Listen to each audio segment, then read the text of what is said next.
just a little bit east of Serpent River. They're on a well, and the family was complaining about orange stains in their toilet and orange stains in their bathtub, sulfur smell. Their clothes were a little dingy coming out. Their whites never got white. The wife actually told me that she had to get a bleach and water solution to clean out the inside of her washing machine. The drum was all orange. That sounds like my apartment. Really? So we went and tested her water. We took a 5-gallon sample. We figured out that she needed a 5-micron filter before the system. We had the system in place, and then we had 2 5-micron filters after. And now she's telling me she's been in that house for 12 years.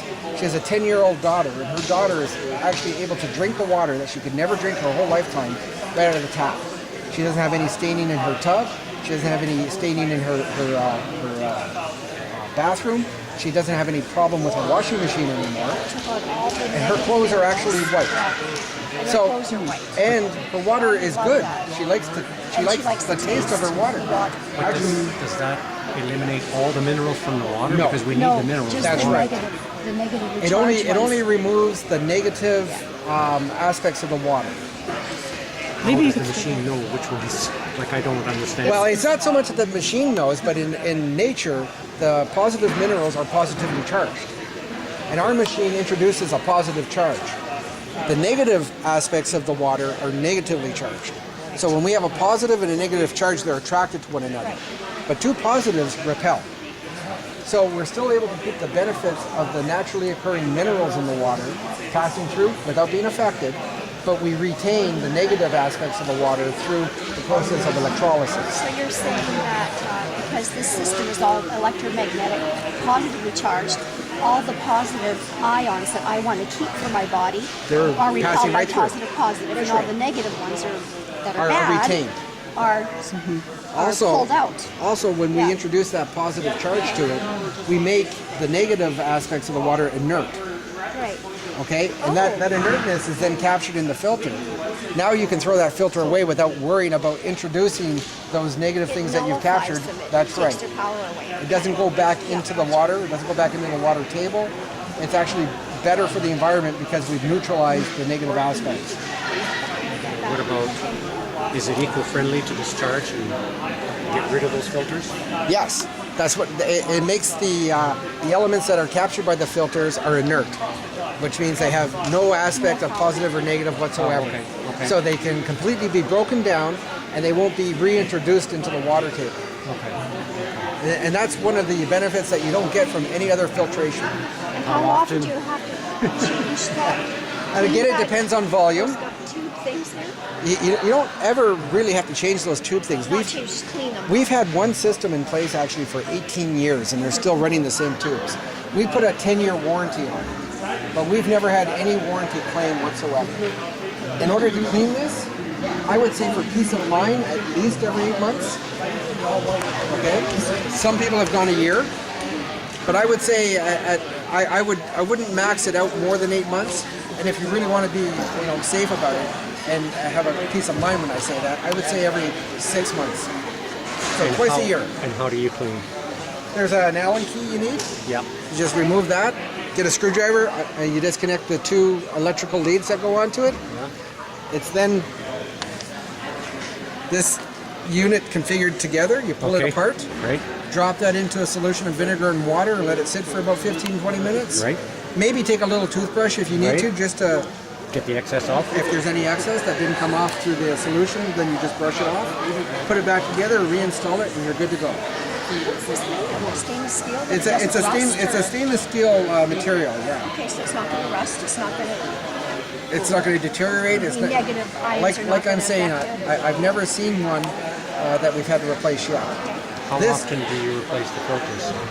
Again, it depends on volume and the type of source water you have. Okay. But these filters could be replaced every 4, 8, 9 months, 10 months. Depends on your use. Yeah. What about a bit? What about well water? Like we were talking about that. Right. It just depends on where. It depends on your source. On our source. That's right. Okay. And what is the content of the source water? Right. Okay. Before we do any install, we always get a sample just to see what we're dealing with, because we want to set a system up that's going to address your issue. I don't have a cut and paste unit that I can So go it's put into custom-made everybody. for that person. That's right. Very well. That's right. What works for you in a well, your neighbor might be on surface well. It may not work for them. So we'd have to configure a system for them. So what if someone like myself decided to buy this kind of unit for my apartment, and then I build my fancy dancy cabin out in Deborah? Can I transfer that to my? It depends on the volume. Okay. Yeah. Can it be uninstalled? Oh, absolutely. What we do to install this is most households have copper piping in already. We make a cut into the inlet. We use what's called a shark bite, which is just a press-on connector, and then we use what they call PEX tubing. And that tubing is kind of made of this material. We use that with shark bite material to put our system in place, and then we hook back into the copper tube again with another shark bite connector. So if you want to remove it, you just disconnect the two shark bites, then you put another piece of PEX in where the copper used to be, and you're back to normal in your household, and this can be moved to wherever it is you have to take it. If it has to be, yeah. If you wanted to invest in that. It actually increases the volume of resale. Oh, of your. Of whatever, Of your whether it's a home, condominium or Oh. an apartment or a home. I see. A system like this one? The under-the-counter system is about $4,200. The whole house point of entry system is about $9,500. Now, we've done comparison to other systems that people have installed in their homes. When we look at a reverse osmosis system, over the span of 10 years, it's about a $30,000 investment. If you look at an infra or an ultraviolet system over the span of 10 years, it's about a $28,000 investment. Our system, over 10 years, is about $12,500 in total. So it's a little heavy on the front end, but over the span of 10 years, that's where you see the significant saving. That's right. And again, you were sharing that it pulls out the negative. That's right. All the negative content of the water, the stuff that we don't want, whether it's man-made or naturally occurring, this system will address it. It will ionize it so that the negative particles are attracted to the positive ionized particles that we put in there. And then either it's captured on the anode-cathode setup, or because it's physically larger now, simple filtration is able to capture it. You don't need a 1 micron absolute filter, which is really expensive. You can get an over-the-counter 5 micron NSF filter, either at Home Hardware, Canadian Tire. It's very simple to get. And you can get the filter you like, too. Whether you like a paper filter.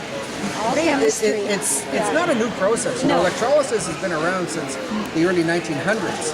But because chlorine was so much cheaper, that's the option they went with. So they've used chlorine widespread now because it's easy to dump chlorine into water at a measured amount and kill any bacteria in there that might give you a stomach issue today.